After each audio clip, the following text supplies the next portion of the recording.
वो welcome to Hindi. इससे पहले जो मैंने वीडियो बनाया था, जिस वीडियो में आपसे मुलाकात हुई थी, उसमें यूजीसी से रिलेटेड कि यूजीसी और सुप्रीम कोर्ट का क्या मैटर शुरू है, एग्ज़ाम्स फाइनल ईयर होने चाहिए कि नहीं होने चाहिए, उससे रिलेटेड मैंने अब तक इन्फॉर्मेशन पहुंचाई थी।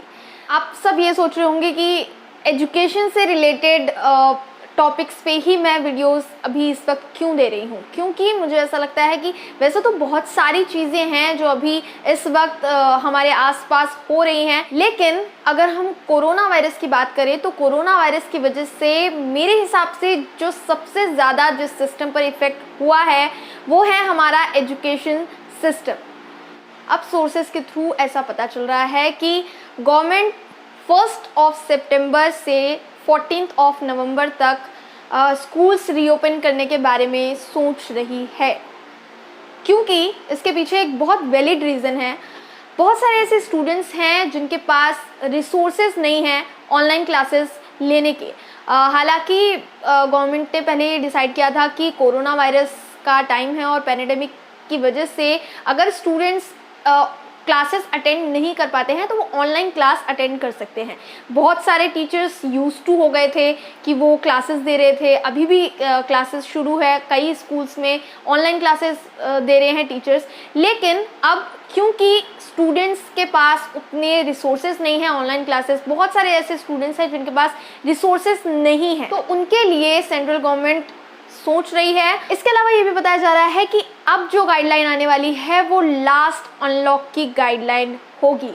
जी हाँ, इसके बाद जो लॉकडाउन लगेगा शायद वो लास्ट लॉकडाउन हो सकता है, क्योंकि हर चीज़ रिज्यूम हो रही है तो एजुकेशन सिस्टम को भी रिज्यूम होना पड़ेगा, क्योंकि स्टूडेंट्स के फ्यूचर का सवाल है। आपको बता दें कि मेघालय एक पहला ऐसा स्टेट होने वाला है जिसने डिसाइड कर लिया है कि वो सितंबर से स्कूल्स को रीओपन करना चाहते हैं, और उसके लिए जितनी भी गाइडलाइंस हैं, जितने भी प्रोटोकॉल्स होंगे, वो सारी चीज़ें मेघालय गवर्नमेंट ने सोच ली है और सारी चीज़ें डिसाइड हो चुकी है। तो फाइनली अब मेघालय पहला ऐसा स्टेट होने वाला है जहाँ पे स्टूडेंट्स स्कूल्स अब सितंबर से जा पाएंगे। आपको अगर मैं एक डेटा बताऊं तो डेटा के अकॉर्डिंग 28% स्टूडेंट्स ऐसे हैं जो ऑनलाइन क्लास अफोर्ड नहीं कर पा रहे हैं। किसी के पास फ़ोन का प्रॉब्लम है, किसी के पास नेट का प्रॉब्लम है, और ये चीज़ें यूजुअल हैं कि बहुत सारे स्टूडेंट्स का बैकग्राउंड उस तरीके का नहीं है कि वो ऑनलाइन क्लासेस अफोर्ड कर पाए। तो यहाँ ये जाहिर सी बात है कि ऐसी सिचुएशन में गवर्नमेंट को कुछ सोचना पड़ेगा, और वो सोच रही है कि सितंबर में अब स्कूल्स स्टार्ट हो सकते हैं। अब गवर्नमेंट ने क्या डिसाइड किया है कि जब स्कूल्स रीओपन होंगे तो स्टार्टिंग 15 डेज में 10th और 12th क्लास के स्टूडेंट्स को अप्रोच किया जाएगा कि वो स्कूल्स आए। उसके बाद अगर सिचुएशन ठीक रहती है, अच्छे से सारी चीज़ें मैनेज हो जाती हैं, तो 6th to 9th क्लास के स्टूडेंट्स को भी अप्रोच किया जाएगा कि वो भी स्कूल्स आए।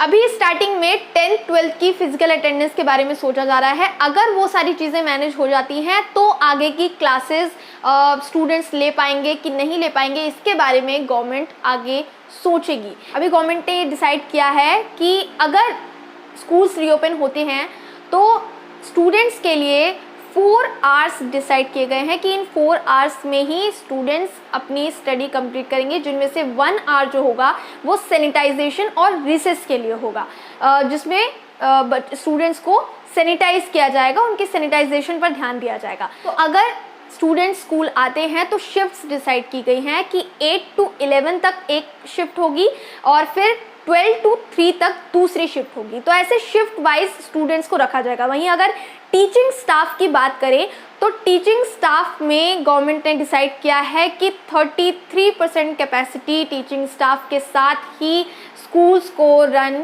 किया जाएगा। तो स्कूल्स रीओपन होंगे या फिर नहीं, ये तो अब सितंबर स्टार्ट होने पर ही पता चलेगा। तो आज स्कूल से रिलेटेड जितनी भी इंफॉर्मेशन अभी आ रही हैं वो सब इस वीडियो में मैं आपको दे चुकी हूँ। अगर ये वीडियो आपके लिए हेल्पफुल है तो इसे लाइक, कमेंट और शेयर करना मत भूलिए। हिंदी को अभी तक सब्सक्राइब नहीं किया है तो सब्सक्राइब कर लीजिए, क्योंकि ऐसी ही इंफॉर्मेटिव वीडियोस के साथ मैं जयंती हिंदी में आपसे फिर मिलूंगी। तब तक के लिए thanks for watching this video.